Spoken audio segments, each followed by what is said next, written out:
Finland का visit visa आप Pakistani passport पर किस तरीके से हासिल कर सकते हैं, जबकि फिनलैंड की एम्बेसी पाकिस्तान में वाक़या नहीं है। अस्सलाम वालेकुम, welcome to my YouTube channel visa culture and vlogs.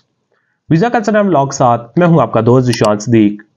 अगर अभी तक आपने हमारा यूट्यूब चैनल सब्सक्राइब नहीं किया तो आपसे रिक्वेस्ट है हमारा यूट्यूब चैनल सब्सक्राइब कर लें और साथ में बेल आइकन लाजमी प्रेस कीजिएगा ताकि आने वाला जो भी व्लॉग हो, वीज़ा इन्फॉर्मेशन हो, वो आपके पास टाइम बाय टाइम पहुंच सकें। आज के इस व्लॉग में हम बात करेंगे फिनलैंड विजिट वीज़ा के बारे में कि पाकिस्तानी पासपोर्ट पर आप फिनलैंड का वीज़ा किस तरीके से हासिल कर सकते हैं, जबकि फिनलैंड की एम्बेसी पाकिस्तान में वाक़या नहीं है तो उसको कौन सी एम्बेसी डील करती है, आप किस एम्बेसी के थ्रू फिनलैंड का वीज़ा पाकिस्तानी पासपोर्ट पर हासिल कर सकते हैं।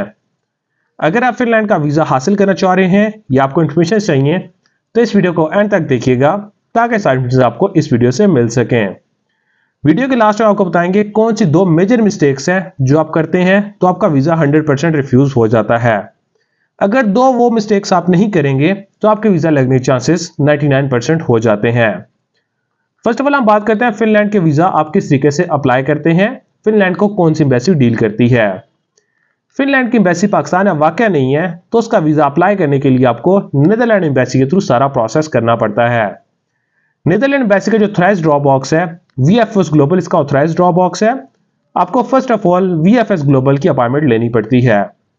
इसमें जब VFS ग्लोबल वेबसाइट पर जाके अगर आपका लॉगिन बना हुआ है तो आप लॉगिन करते हैं, आप सिटी सेलेक्ट करते हैं और देन उसके बाद जहां पर आपकी वीज़ा कैटेगरी आ रही होती है वहां पर आपको फिनलैंड का ऑप्शन मिलता है। आप फिनलैंड को सिलेक्ट करते हैं। अगर डेट्स अवेलेबल हो, डिटेल्स फिल आउट करने के बाद आपको क्रेडिट कार्ड के थ्रू फीस पेड करनी पड़ती है। अपॉइंटमेंट की फीस आप पेड करते हैं तो आपकी अपॉइंटमेंट बुक हो जाती है। नीदरलैंड की एम्बेसी डील करती है और आपको फिनलैंड की प्रॉपर अपॉइंटमेंट लेनी पड़ती है। अपॉइंटमेंट होने के बाद प्रॉपर आपको सारा वीजा फॉर्म रेडी करना पड़ता है, सारी फाइल आप रेडी करते हैं, डॉक्यूमेंट्स रेडी करते हैं और आप ज़ेरिस में जाकर अपने डॉक्यूमेंट सबमिट करवाते हैं। डॉक्यूमेंट्स में सारे वही शेंजन कंट्रीज वाले डॉक्यूमेंट्स हैं। उसमें आपका पासपोर्ट आ जाता है, आपका ID कार्ड, FRC, आपकी 2 पिक्चर्स व्हाइट बैकग्राउंड के साथ और 6 मंथ से पुरानी पिक्चर एक्सेप्टेबल नहीं होती। आपकी क्लियर पिक्चर्स होनी चाहिए, साइड पोज ना हो, प्रॉपर जो बेसिक रिक्वायरमेंट्स हैं उसके मुताबिक आपकी पिक्चर्स होनी चाहिए। उसके बाद आपकी पासपोर्ट की कॉपीज आती हैं। पासपोर्ट का फर्स्ट पेज, सेकेंड पेज और जितने यूज पेजेस हैं वो सारी आपको कॉपीज करवानी पड़ती हैं। और अगर कोई पासपोर्ट लॉस हो चुका है तो FIR की कॉपी आप साथ में अटैच करते हैं। और देन आपके टैक्स के डॉक्यूमेंट्स आ जाते हैं, FER NTN और लास्ट 2 से 3 साल के आपके टैक्स रिटर्न्स आते हैं। और उसके बाद आप कहते हैं सोर्स ऑफ इनकम, कि आपके पाकिस्तान में सोर्स ऑफ इनकम क्या है। आप जॉब कर रहे हैं तो आपको जॉब लेटर, NOC लेटर और लास्ट मंथ की सैलरी स्लिप्स देनी पड़ती हैं। और अगर आप बिजनेस कर रहे हो तो बिजनेस लेटर साइन के साथ, विजिटिंग कार्ड, बिजनेस के डॉक्यूमेंट्स आपको चाहिए होते हैं, चैम्बर ऑफ कॉमर्स का सर्टिफिकेट। अगर आपका बिजनेस फूड में रजिस्टर्ड है तो आपको फूड की रजिस्ट्रेशंस देनी पड़ती हैं। और आपकी लास्ट 6 मंथ की स्टेटमेंट आती है। स्टेटमेंट का फर्स्ट पेज, लास्ट पेज और account maintenance letter sign stamp होना चाहिए, तब वो आपकी स्टेटमेंट एक्सेप्टेबल होती है। इसमें आपने एक बात का ये ख्याल करना होता है कि जब डॉक्यूमेंट सबमिट करवा रहे हो तो उससे 1 से 2 दिन पहले अपनी स्टेटमेंट निकलवाएं। अदरवाइज 7 डेज से जो पुरानी स्टेटमेंट होती है वो आपकी एक्सपायर कंसिडर की जाती है। डॉक्यूमेंट सबमिट होते टाइम आपको मसला करते हैं तो इस वजह अपनी फ्रेश स्टेटमेंट निकलवाएं। और इसके बाद बात आती है क्लोजिंग बैलेंस मिनिमम अकाउंट में कितना होना चाहिए। मिनिमम बैलेंस 12 लाख से लेकर 20 लाख रुपए के दरमियान क्लोजिंग बैलेंस हो, बैलेंस वेल मेंटेन हो, ट्रांजैक्शन हिस्ट्री हो रही हो और स्टेटमेंट जो है प्रॉपर आपकी मेंटेन होती जा रही हो तो आपके वीजा लगने के चांसेस अच्छे होते हैं।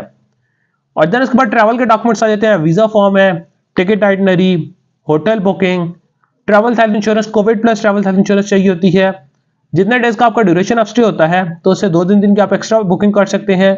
ट्रैवल हेल्थ इंश्योरेंस आप बनवाते हैं। वीजा कवर लेटर, प्रॉपर आपकी जो प्रोफाइल होती है आपको वीजा कवर लेटर में डिस्क्राइब करनी पड़ती है। और अगर आप ट्रैवल प्लान लगाना चाह रहे हैं, एक शॉर्ट सा ट्रैवल प्लान भी आप फाइल में अटैच कर सकते हैं।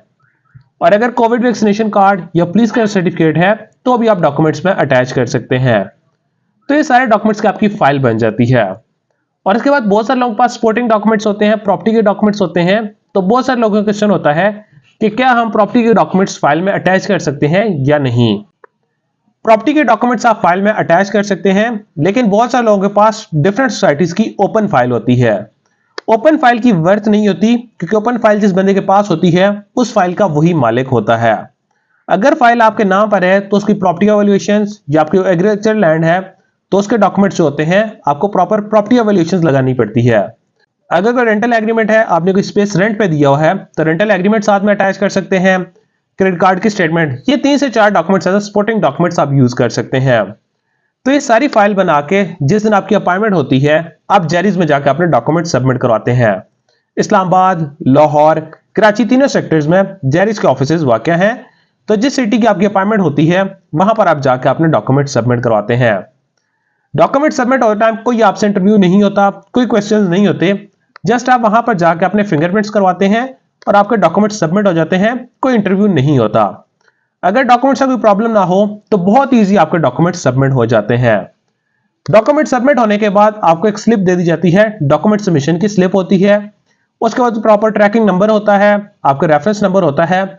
उसके बाद अपने पासपोर्ट को आप ट्रैक भी कर सकते हैं, अपनी एप्लीकेशन का जो स्टेटस होता है उसको प्रॉपर आप ट्रैक भी कर सकते हैं। देन उसके बाद इसका प्रोसेसिंग टाइम स्टार्ट हो जाता है। फिनलैंड की इस टाइम वीजा रेशो अच्छी आ रही है, इतनी बुरी वीजा रेशो भी नहीं है और इतनी अच्छी भी नहीं है।